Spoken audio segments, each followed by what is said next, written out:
ሁላችንም ረክሰናል። መቀደስ አለብን፣ መመለስ አለብን። የሚቀድሰን መድኃኔዓለም ብቻ፣ የሚያስተካክለን የእሱ ነው።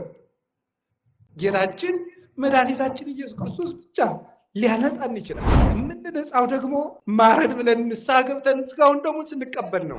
እውነት የልንገራችሁ፣ ስነ ምግባር ባይኖረኝ ራሱ እኔ ከዚች ቤተክርስቲያን ሞቼ እንኳን አልወጣም። ምንም ቢሆን ምንም ነገር ከዚች ቤተክርስቲያን ሊያወጣኝ አይችልም። እንደዚች ያለች ቤተክርስቲያን ነውር የሌለባት አትገኝም፣ የለችም። እሷም አንድ ናት።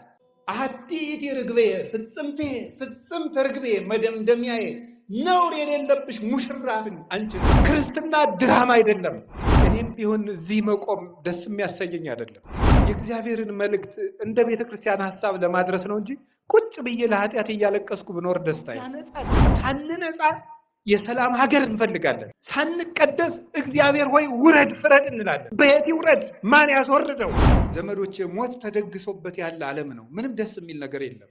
ኢትዮጵያ ይሄ ነው። አሜሪካ ጦርነት ነው። እስራኤል ጦርነት፣ ዛራሻ ጦርነት፣ ያ ጦርነት መከራ ነው። ምን ደስ የሚል ነገር አለ? ወደ ማንስ ይሸሻል? አንዳንድ ሰው የውስጡን ጩኸት ለመግደል ይጠጣል፣ የህይወቱን ስህተቶች ለመሸፈን ይጠጣል። ግን ጩኸቱን ሳይሆን የምትገድለው ራስን የምትገድለው። ከኃጢአት ተለይቶ ከጣዖት ወጥቶ ወደ እግዚአብሔር በንስሐ የመጣ ሰው ካለ እግዚአብሔር ከወገኖች ይለየኝ ይሆን አይበል። ጃንደረባም ቢሆን ወደ እግዚአብሔር የመጣ ሰው ካለ እኔ ደረቅ እንጨት ነኝ አይበል።